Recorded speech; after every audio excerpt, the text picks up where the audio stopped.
Hello साथीहरू, आज म फ्राइडे बजार जाँदैछु। हाम्रो यहाँ फ्राइडे बजार लाग्छ र म रेलिक भएर हिँडेर जाँदैछु र रास्तामा के भेट्छ तपाईँहरूलाई देखाउने छु।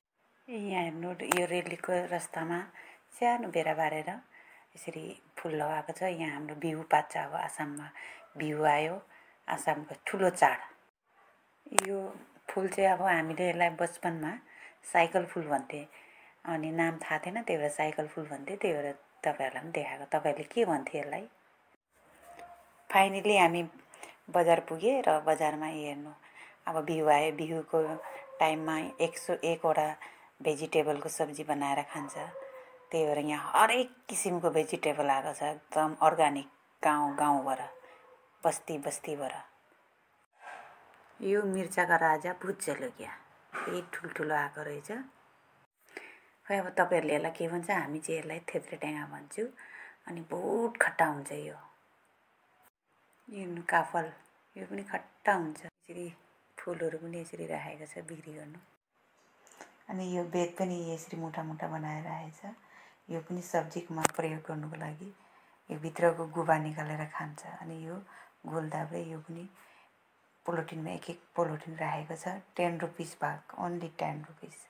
अनि यो चाहिँ माघे रोटी भन्छ। यो चाहिँ हामीको बहाग बिहुमा खुब इम्पोर्टेन्ट हुन्छ। यसले गाईलाई नुहाइदिन्छ। जस्तो हामीले दिवालीमा गाईलाई पुज्छु, यिनीहरूले पनि गाई पुज्दाखेरि यसले नुहाइदिन्छ।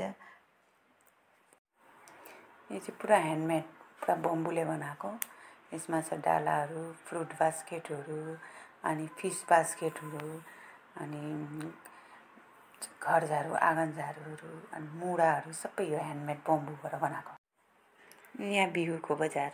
अब अप्रिल महिनामा हाम्रो यहाँ आसाममा रङ्गाली बिहुको लागि पिठा, तिलपिठा, गिला पिठा, अचार, नरिवल लड्डु, अनि देशी आम्लाको अचारहरू बनाएर यसरी हाम्रै दिदीबहिनीहरू सेल गरेर बसेछ। कति राम्रो।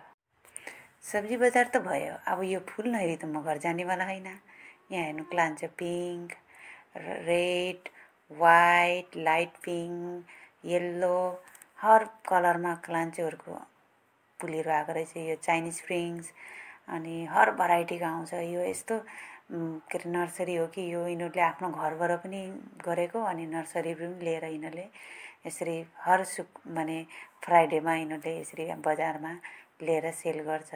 सुन्दर हुन्छ, दाम पनि कम रेटमा पाउँछ। अनि भेराइटी कलरहरू, कस्तो राम्रो यो गोदवरीहरू, कति सुन्दर फुलहरू सानो पटमा राखेर यिनीहरूले सस्तो गरेर दिन्छ।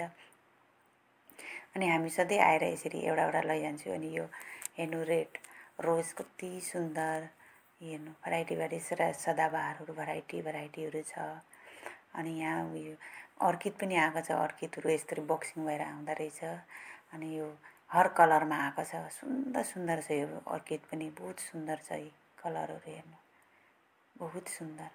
अनि यहाँ भेजिटेबल अनि फ्रुटको सबको प्लान्टहरू पाउँछ यहाँ, अनि सस्तो पनि पाउँछ। अनि यो चाहिँ मयुरपङ्ख भेरिकेटेड रहेछ, माथि वाइट हुने। मेरोमा चाहिँ त्यस्तो छैन, मेरोमा पुरा ग्रिन होला, यहाँ चाहिँ वाइट हुँदा। यतै सानो केलेडियमहरू नयाँ कलरमा सुन्दर छ, प्यारा छ, सानो आएको छ। अनि यतै फ्रुटको फेरि यो चाहिँ अमरुद, अम्बक, यो चाहिँ कटिङ पुलीमा सानोमै फल लागिसकेकोहरू छ।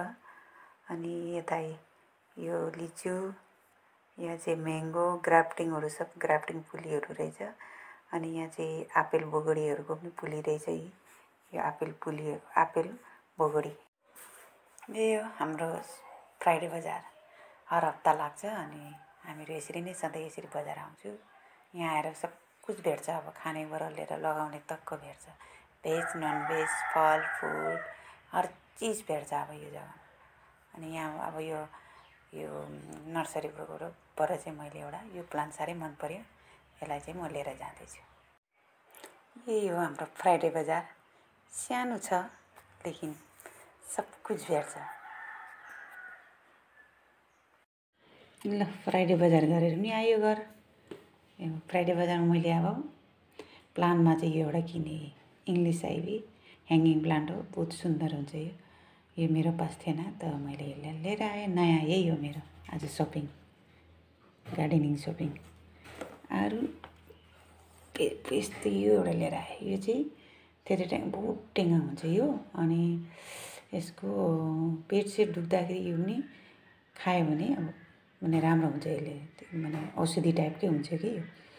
अनि यो चाहिँ शरबत बनाएर पनि खान्छ गरम दिनमा। अनि यसको सुकाएर राख्नुपर्छ यसलाई। अब काटकुट गरेर घाममा सुकाएर राख्यो भने यसलाई चटनी बनाएर पनि खानु सक्छ, शरबत बनाएर पनि खानु सक्छ, जुसको हिसाबमा जे जस्तो खानु मन लाग्यो। ल तपाईँहरूलाई मन पर्यो भने मलाई लाइक, कमेन्ट, सब्सक्राइब गरिदिनु होला। Thank you.